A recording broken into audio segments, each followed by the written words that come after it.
कहीं न कहीं एक उम्मीद है कि सब चीज़ें ठीक हो जाएँगी, पर कहीं न कहीं एक ही पल ये लगता है। मनीषा ने ये बात कही कि मैं प्रेग्नेंट, तो प्रेग्नेंट नाम सुनते ही आपको भी खुशी हुई ना कि मनीषा प्रेग्नेंट है। और कुछ ऐसी बातें हैं जो हम लोगों के आमने-सामने नहीं आ रही हैं, और अगर ऐसा है तो मैं तो कहूँ बहुत अच्छी बात है।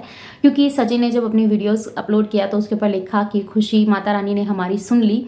तो इस चीज़ को सुन के बहुत ज़्यादा अच्छा लगा। कहीं न कहीं ये बात, ये उम्मीद है, उम्मीद जाग चुकी है और हम लोगों को हिंट मिल चुका है कि मनीषा प्रेग्नेंट है। अगर है तो बहुत अच्छी बात है, और नहीं है तो माता रानी उसको जल्द से जल्द प्रेग्नेंट कर दे और उसकी जो खुशियाँ हैं उनको दुगनी और तिगनी कर दे। उसको ढेर सारी भर-भर के खुशियाँ दे, मैं तो यही कहती हूँ।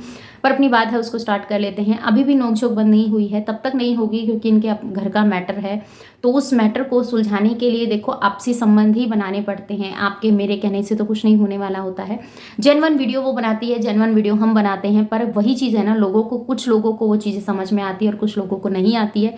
क्योंकि सब अपने-अपने तरीके से काम करते हैं, सब अपने-अपने तरीके से बात करते हैं। किसी के लिए कोई अच्छा है, किसी के लिए कोई अच्छा है, सबके लिए सब कोई अच्छा नहीं होता। अगर देखते हैं तो 5 में से 1 लोग तो मुझे नापसंद ही करेंगे ना, 4 लोग पसंद करने वाले हैं। तो सबकी अपनी-अपनी सोच है, अपनी-अपनी मेंटालिटी है, जो इस चीज़ को लेके सोचता है कि मैं अपना खुद का, जी हाँ, बिल्कुल ये बात सही कही आपने कमेंट में कि आप अपना खुद का कंटेंट निकाल के लाती हैं। ये मेरा ही कंटेंट होता है, ये मेरा ही काम होता है। मेरे को आप देखो कि मैंने किसी के ऊपर वीडियोज़ बनाया हो, उसकी वीडियोज़ को लेकर मैंने अपना कुछ भी उसके अंदर वीडियो नहीं दिया हो, कॉपी पेस्ट करके दिया हो, तो आप कह सकते हो मैं अपना 100% अपनी वीडियोज़ में देती हूँ और यही मेरा काम है। तो मैं अपना काम कर रही हूँ। आज के टाइम पे कीमत समझ में आ गई है। पैसा ऐसा कमाओ जो वैसा कमाओ, पर पैसा कमाओ, क्योंकि पैसा बहुत इम्पोर्टेंट है आपकी लाइफ में। जब आपके हाथ में नहीं होता है, कहीं आपको लगता है कि ये चीज़ें हमारे हाथ से निकल रही हैं, हम अपने आप को अगर हमें ये चीज़ चाहिए तो उस चीज़ के लिए हमें वो पैसा ज़रूरी है। और वो चीज़ उस टाइम पर आपके पास वो पैसा है, पर आप उसको यूज़ नहीं कर पा रहे हैं, तो वो पैसा किस काम का? तो सेम कुछ ऐसा है। पर मैं सिर्फ़ इतना सा कहूँगी, मैं हमेशा से ये बात कहती हूँ, क्योंकि जब मैं खुद से कुछ करने लगी हूँ, खुद से ये चीज़ें मैं अपने लिए 2 पैसे जोड़ने लगी हूँ, 2 पैसे कमाने लगी हूँ, तो मुझे लगता है कि मुझे उन पैसों की वैल्यू आज समझ में आ रही है। और सचिन को जाना चाहिए अपनी मम्मी-पापा की एनिवर्सरी में, घर में कुछ काम है उसमें भी उसको हाथ बटाना चाहिए, पर वो नहीं जा रहे हैं, उनकी अपनी पर्सनल प्रॉब्लम है, जिसकी वजह से वो बता रहे हैं। फिर आप क्यों बार-बार इसी टॉपिक को लेकर आ जाते हो? क्यों बार-बार इसी टॉपिक के ऊपर वीडियो चाहिए होती है? मैंने कल जो वीडियो दिया था, उस वीडियो में मैंने सारी ही चीज़ें क्लियर कर दी थी। पता नहीं क्यों आपको वो वीडियो, या तो आप पूरा वीडियो नहीं देखते हैं, तभी आपको वो चीज़ें समझ में नहीं आती है। मैं हमेशा से ये बात कहती हूँ, पहले आप पूरा वीडियो देखिए, उसके बाद ही कमेंट कीजिए, क्योंकि जब तक आपको पूरी बात नहीं पता होगी, आप कुछ भी लिख के चले जाएँगे, तो वो ना मेरे काम का है, ना आपके काम का है। मुझे क्या पता आपने कौन से पॉइंट पे कौन-सा कमेंट किया है, मैं नहीं समझ पाऊँगी ना, क्योंकि मुझे मेरी वीडियो जो मैंने पूरा अपलोड करके दिया है, तो मुझे उसमें पता है कि मैंने क्या बोला है, क्या नहीं बोला है। अब वो आपकी मेंटालिटी है कि आप उसको कहाँ तक देख रहे हैं और किस वे में देख रहे हैं, ये चीज़ें हैं। अब मैं आपकी सोच नहीं बदल सकती हूँ, और मुझे जो ऐसा लगता है वो मैं अपना काम कर ही रही हूँ। और हर इंसान को अपने काम में अपना हार्ड वर्क देना चाहिए। ज़िंदगी है, और ज़िंदगी को चलाने के लिए हमें बहुत सारे ऐसे एफ़र्ट्स होते हैं जो हमें करने होते हैं। और सबसे बड़ा जो मेन पॉइंट होता है हमारी लाइफ़ का, इस जीवन को जीने के लिए, क्योंकि देखो उतार-चढ़ाव सबके जीवन में आते हैं। सबको एक टाइम पर फाइनेंशियली ज़रूरत पड़ जाती है, पर कोई बात नहीं, ऐसा होता है कि कुछ जगहों पर कुछ चीज़ें खरी उतरती हैं और कुछ जगहों पर कुछ चीज़ें समझ के बाहर हो जाती हैं। पर उस चीज़ के ऊपर इशू रखना, वो चीज़ें मुझे ऐसा लगता है सही नहीं है।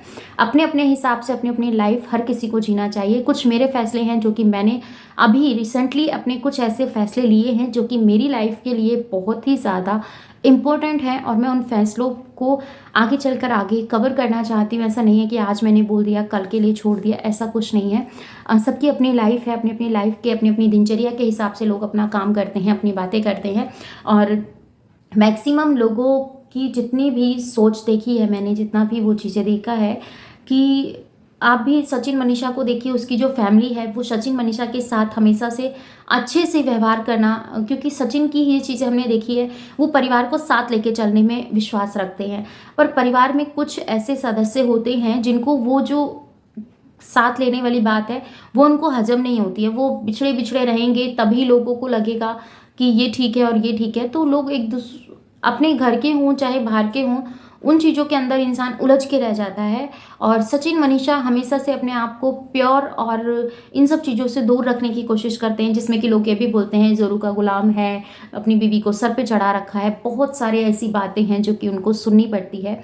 पर मैंने जहाँ तक समझा है तो भैया मुझे मेरे हिसाब से ऐसा लगता है कि वो अपनी लाइफ को, अपनी वाइफ को खुश रखने में ज़्यादा अपनी वैल्यू देते हैं। तो देनी भी चाहिए, क्योंकि एक बात बताओ, अभी वो उसके पास है, जो अभी करंट में उसके पास है, अगर उसकी वैल्यू वो नहीं कर पाएंगे तो फिर जो लोग इतने दूर बैठे हैं वो, उनको आने में बहुत टाइम लग जाएगा। अगर कोई बात होती है, भगवान ना करे कोई बात हो, कोई बात होती है तो उनको तो आने में भी बहुत टाइम लग जाएगा। जो अभी करंट में उनके पास हैं वो उसकी वैल्यू कर रहे हैं तो क्या बुरा है। और उसकी तो वाइफ है, आप ही तो ब्याह कर लाए हैं, फिर क्यों आपको ही ऑब्जेक्शन होता है। कुछ रिश्ते नाजुक होते हैं, जैसे सास बहू का रिश्ता बहुत नाजुक होता है। और माँ बेटे के रिश्ते में तो चलो थोड़ा सा ऐसा है कि माँ बेटे का प्यार 21-22 साल तक कंटिन्यू रह पाता है। उसके बाद जब वाइफ आ जाती है तो बेटे के सिर पे दो दो जिम्मेदारियां हो जाती है, वो बट जाता है। वो बीवी को भी खुश करना चाहता है, माँ को भी खुश करना चाहता है, पर दोनों की सोच में अलग अलग डिफरेंट है। बीवी जो है वो आज की सोच की, आज की जनरेशन की है, और माँ जो है वो पुरानी सोच की है। हालांकि उनकी सोच अभी भी कहीं ना कहीं मिलती है, पर कहीं ना कहीं मिलने से वो जो दोनों हैं वो बराबर से सेट नहीं हो पाते हैं। इसीलिए कहते, एक कहावत है कि सफ़ेद नहीं लगता कि सचिन रिश्तों को वैल्यू नहीं देते। मेरे हिसाब से तो रिश्तों को वैल्यू देते हैं। जितने भी उन्होंने अपने रिश्ते बनाए हैं यूट्यूब पे, बहुत ही शानदार रिश्ते हैं और उनको निभाने की पूरी कोशिश करते हैं। आपने देखा किट्टू के साथ भी वो लोग अपना रिलेशन बहुत अच्छा रखते हैं, और आज कहीं ना कहीं उनका भी पूरा बहुत बड़ा रोल है, जिसकी बदौलत वो आज यहाँ तक हैं और अपने काम को अच्छे से कंटिन्यू कर रहे हैं। तो लोगों की सोच है, कभी बदलती है, कभी उतार चढ़ाव है, समय के साथ सब चीज़ें चेंज होती हैं, और कोई भी इंसान परफेक्ट नहीं होता। अगर वो इंसान परफेक्ट हो तो फिर वो खुदा ना बन जाए। तो सबकी अपनी अपनी सोच है। आपको क्या लगता है कमेंट सेक्शन में जरूर बताइएगा। मिलती हूँ next video. Bye bye, love you, thanks for watching. Jai Shri Krishna, Radhe Radhe. Channel पे नए हैं तो सब्सक्राइब कर लीजिएगा, वीडियो अच्छी लगती है लाइक एंड शेयर कीजिएगा। इस वीडियो के रिगार्डिंग कोई भी क्वेश्चन हो कमेंट सेक्शन में देना मत भूलिएगा।